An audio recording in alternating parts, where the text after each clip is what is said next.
ఎక్కడ చూసినా జోర్దార్ తిన్మార్ ఎలక్షన్స్ల మోత. మరి ముఖ్యంగా చూసుకున్నట్టయితే రంగారెడ్డి జిల్లా మహేశ్వరం నియోజకవర్గం మహేశ్వరం గ్రామం అనగానే ఇప్పుడు మరి ఎక్కడా లేని ప్రతి నోట నుంచి మహేశ్వరం మహేశ్వరం అని వస్తుంది. మరి ఈ మహేశ్వరం గ్రామానికి మరి సర్పంచ్గా పోటీకి చేయడానికి సిద్ధంగా ఉన్నటువంటి అభ్యర్థి మరి నవీన్ గారు మనతో పాటు ఉన్నారు. మరి అన్న నమస్తే. నమస్తే అన్న. చెప్పారు అన్నగారు, ఎట్లున్నారు? చాలా మంచిగా ఉన్నాను అన్న. మరి ఎలా నడుస్తుంది మరి? చాలా మంచిగా ఉందన్న. చాలా బ్రహ్మాండంగా ఉన్నది. సబితా ఇంద్రెడ్డి సహకారంతో స్థానిక నాయకులు చంద్రయ్య గారు, అంబయ్య యాదవ్ గారు, ఆనందం గారు మరియు మైనార్టీ సోదరులు అందరి ప్రజాదరణతోటి నేను మహేశ్వరం గ్రామ పంచాయతీ సర్పంచ్ అభ్యర్థిగా పోటీ చేస్తున్నాను. ప్రజల ఆదరణతోటి నేను గెలవబోతున్నాను. సో క్లియర్గా చూసుకున్నట్టయితే నవీన్ గారికి రాజకీయంలో ఏం ఎక్స్పీరియన్స్ ఉంది ఇప్పటి వరకు? ఇంతవరకు మరి ఇంతకు పోటీ చేశారా లేదా? మరి ఇంతకు ప్రజల్లో ఉన్నారా లేక ఇది మొదటిసారి ప్రజల్లోకి రాబోతున్నారా? లేదండి, నేను గత 1995 నుంచి గిట్ట రాజకీయంలో ఉన్నాను. 95లో సర్పంచ్గా పోటీ చేసి ఓడిపోయాను. తర్వాత 2 సార్లు ఎంపీటీస్గా ఓడిపోయాను. అంతకుముందు ఎంపీటీస్గా గెలిచి మా మిస్సెస్ స్వప్న నవీన్ గారు మహేశ్వరం వైస్ ఎంపీపీ గాను 5 సంవత్సరాల ప్రజాసేవలో ప్రజల అవసరాలకు అవసరమైనటువంటి సమస్యలపైన, మహేశ్వరం కావాల్సినటువంటి మౌలిక వసతులపైన, నిరుద్యోగ సమస్యలపైన, భవిష్యత్తు ప్రణాళికల కోసం ప్రతినిత్యం ప్రజల కోసమే మేము పోరాటం చేసుకోవడం జరుగుతుంది. అదే ఆదరణతోటి ఈరోజు నాకు సర్పంచ్ అభ్యర్థిగా ప్రకటించడం జరిగింది. నేను ఈరోజు సర్పంచ్గా పోటీ చేస్తున్నాను. సో వాస్తవానికి చూసినట్టయితే ఇప్పుడున్నటువంటి సీజన్లో భాగంగా గతంలో బీఆర్ఎస్ ప్రభుత్వం 10 ఏళ్ళు ఉండే, మరి ఇప్పుడు వచ్చేసి కాంగ్రెస్ ప్రభుత్వం ఉంది. మరి ఈ కాంగ్రెస్ ప్రభుత్వంలో కాంగ్రెస్ని కాదని బీఆర్ఎస్ తప్పకుండా గెలిపిస్తారని చెప్పేసి నమ్మకం అసలు ఎలా ఏర్పడింది? ఎట్లా అసలు ఏం చెప్తాం ఈ ప్రజలకు, ఓట్లేసే ప్రజలకి? సబితా ఇంద్రారెడ్డి మహేశ్వరాన్ని రూపురేఖలు మార్చడంలో కీలక పాత్ర పోషించినటువంటి సబితా ఇంద్రారెడ్డి సహకారమే మాకు ఈరోజు టీఆర్ఎస్ గెలవడానికి కారణం.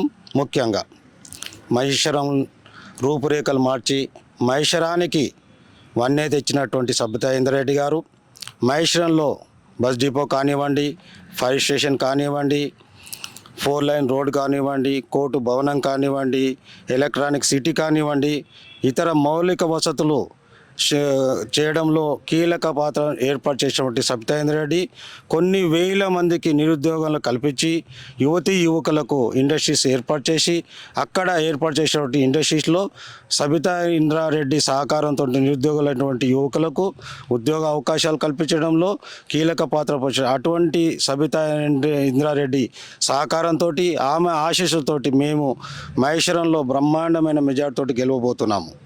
సో వాస్తవానికి చూసినట్టయితే నేను ఇప్పటి వరకు ప్రజల నుంచి నేను కొంచెం పబ్లిక్ టాక్ చేయడం జరిగింది. పబ్లిక్ టాక్లో భాగంగా వాళ్ళు చెప్తున్నటువంటి మాటలు ఏంటంటే మాకు పార్టీ సింబల్ తోటి పని లేదు, మనిషితోటే ఇంపార్టెన్స్ అంటారు. ఇది ఎంతవరకు కరెక్ట్ అంటావు? లేదండి, అంటే నేను పార్టీలకు అతీతంగాను సేవ చేస్తాను. పార్టీ ఒక భాగం అయితే పార్టీ అతీతంగాను ప్రతి మనిషికి అందుబాటులో ఉంటాను. 24/7 24 గంటలు నేను ప్రజాసేవల్లో ఉంటాను. ఫోన్ చేసే పని చేస్తాను. ఎవరికి అవసరం ఉన్నా వాళ్ళ కోసమే నేను పనిచేస్తాను. ప్రతినిత్యం ప్రజాసేవనే నా అంకితం. ప్రజల కోసమే నేను పనిచేస్తుంటాను. సో గతంలో చూసుకున్నట్టయితే బీఆర్ఎస్ పార్టీ నుంచి మరి కర్రోళ్ళ చంద్రయ్య గారి కోడలు మరి సర్పంచ్గా పోటీ చేసి గెలవడం జరిగింది. మరి ఏ విధంగా కొనసాగింది అప్పుడు అభివృద్ధి? చంద్రన్న ఆ రోజు సర్పంచ్ ప్రియాంక రాజేష్ గారు భారీ మెజార్టీతోటి టీఆర్ఎస్ అభ్యర్థిగా గెలవడం జరిగింది. చంద్రన్న గారు 5 సంవత్సరాలు ఉన్న 5 సంవత్సరాలలో గిట్ట మహేశ్వరంలో మచ్చ లేకుండా అభివృద్ధి చేసి ₹1 ఫ్రాడ్ చేయకుండా ప్రజల ఆదరణ చేసి దేవాలయ అభివృద్ధులు, మహేశ్వరం అభివృద్ధులు ప్రతి నిత్యం ప్రజా ఆదరణ చేసినటువంటి చంద్రయ్య మాకు పూర్తి ఆశీస్సులతోటి ఆయన సహకారంతో నేను సర్పంచ్ బాధ్యతలు క్యాండిడేట్గా నిర్ణయించుకున్నాను. సో ఇప్పుడు మద్దతు ఉందంటావు? చంద్రన్న పూర్తి చంద్రయ్య గారిది, అంబయ్య గారిది, ఆనందం గారిది, మైనార్టీ సోది కుల సంఘాలు మహేశ్వరం నుండి ప్రతి ఒక్కరి సహకారంతో నేను అభ్యర్థిగా నన్ను ఎన్నుకోవడం జరిగింది. సో మొత్తం మీద గ్రామంలో చూసుకున్నట్టయితే సీనియర్ నాయకులు అందరిది కూడా సపోర్ట్ ఉంది, గెలవడానికి సిద్ధంగాను. సో ఫైనల్గా మీ దగ్గర ఉన్న పోటీ చేసినటువంటి ఎమ్మెల్యేల్లో భాగంగా వాళ్ళ గురించి ఒక ముగ్గురు గురించి ఒక్కొక్క క్వశ్చన్ అడుగుతాం, మరి మీరు చెప్పడానికి సిద్ధంగా ఉన్నారా? సో సబితా ఇంద్రారెడ్డి గురించి అడిగితే మాత్రం మీ మాజీ మంత్రి, మీ ఎమ్మెల్యే ప్లస్ పాయింట్ చెప్తారనుకోవచ్చు. మరి నేను ఎదుటిగా అపోజిషన్ వాళ్ళ గురించి అడుగుదాం అనుకుంటున్నా. ఒకవేళ అందెల శ్రీరామ్ యాదవ్ గురించి అడిగితే అసలు ఏం చెప్తారు మీరు? అందెల శ్రీరాములు యాదవ్ గారు ఓన్లీ రాజకీయాలకు తప్ప ప్రజాదరణ కానీ కేంద్ర ప్రభుత్వం ఇవాళ 12 సంవత్సరాల నుంచి బీజేపీ ప్రభుత్వం కేంద్రంలో ఉన్నది. ఈరోజు మహేశ్వరం మండలం కానీ మహేశ్వరం కాన్స్టిట్యున్సీలో కానీ పక్కకున్నటువంటి తిమ్మపూరు స్థానికుడైనటువంటి జి కిషన్ రెడ్డి గారు, కేంద్ర మంత్రి గారు ఉన్నటువంటి కిషన్ రెడ్డి మహేశ్వరం కాన్స్టిట్యున్సీ వ్యక్తి, ఆయన కేంద్ర మంత్రిగా ఉన్న ఈ రోజు వరకు 1,00,000 రూపాయల పని తీసుకొచ్చి గిట్ట కేంద్ర ప్రభుత్వం నుంచి నిధులు తీసుకొచ్చి 1,00,000 రూపాయల పని గిట్ట తీసుకురాలేదు, ఏ అభివృద్ధి చేయలేదు. వాళ్ళకు ఓటు అడిగే హక్కు బీజేపీ వాళ్ళకు లేదు. సో ఫైనల్గా హక్కు లేదంటావు? లేదండి. సో మరి ఏదైతే రీసెంట్గా అయినటువంటి ఎలక్షన్స్లో భాగంగా మరి ఇక్కడ వచ్చి పోటీ చేసి ఓడిపోయినటువంటి కేఎల్ఆర్ గారి గురించి ఏం చెప్తావు? కేఎల్ఆర్ గారు ఎటువంటి ప్రజలలో ఉన్న వ్యక్తి కాదు, ఎటువంటి ఆయనకు ఆదరణ లేదు. ఆయన అంతవరకు ఉండొచ్చు, మాకైతే ప్రజలకు ఎవరి గిట ఆయనకు అందుబాటులో ఉండడు, ప్రజలు ఎవరితోటి గిట కలవడు, ప్రజలకు ఏ రోజు గిట ఆయన గుర్తుపడ్డాడు. సబితా ఇంద్రారెడ్డి గారు మాత్రం ప్రజల మనిషి, ఏ రోజు నిమిషం ఫోన్ చేస్తే ఆమెనే లిఫ్ట్ చేస్తుంది, ప్రతి మనిషి పోయినా ఆమెనే పనిచేస్తుంది.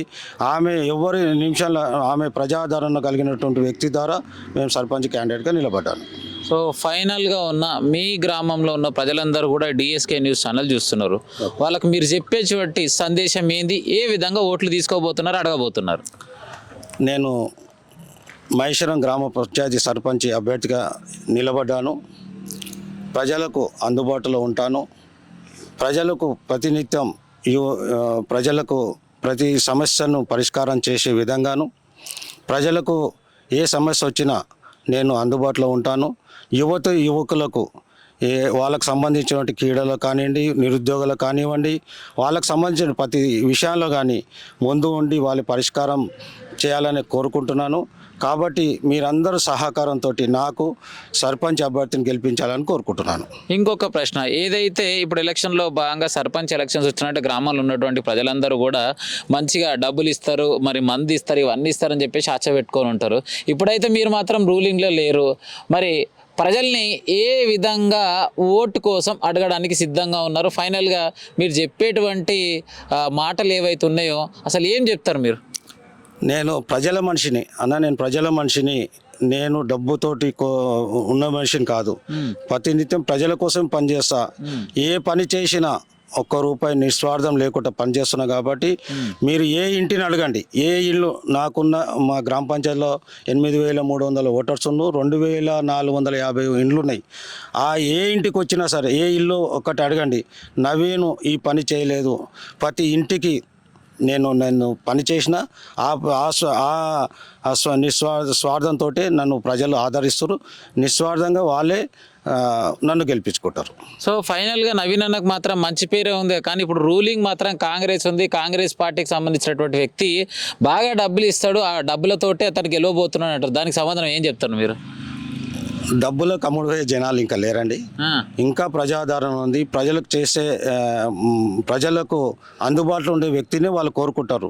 ఎవరైతే పని చేస్తారో, ఎవరికైతే అందుబాటులో ఉంటారు, ఫోన్ చేస్తే పలకరిస్తారు, వాళ్ళకే వాళ్ళు ఓటేస్తారు, వాళ్ళే గెలిపించుకుంటారు. సో గట్టి నమ్మకం ఉందంటూ 200% అండి.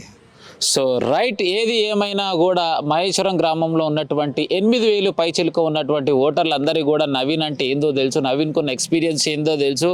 నేను అడగాల్సిన అవసరం లేదు, ఆటోమేటిక్గా వాళ్ళందరూ కూడా నాకు ఓటేయడానికి సిద్ధంగా ఉన్నారు. సో స్థానికంగా ఉన్నటువంటి ఎమ్మెల్యే సబితా ఇంద్రారెడ్డి ఆశీర్వాదం మేరకు నేను త్వరలో గెలిచి మీ ముందుకు రాబోతున్నానని చెప్పేసి తన మాటల్లో తెలియజేయడం జరుగుతుంది. ఏదేమైనా ఓట్లు నోట్లకు లొంగి మాత్రం వేయకండి, మీ ఓటు మీ ఇష్టం. ఎక్కడ వేసినా మరి ఎవరికి వేస్తారో అది మీ ఇష్టం. ఉంటాం అలిగా.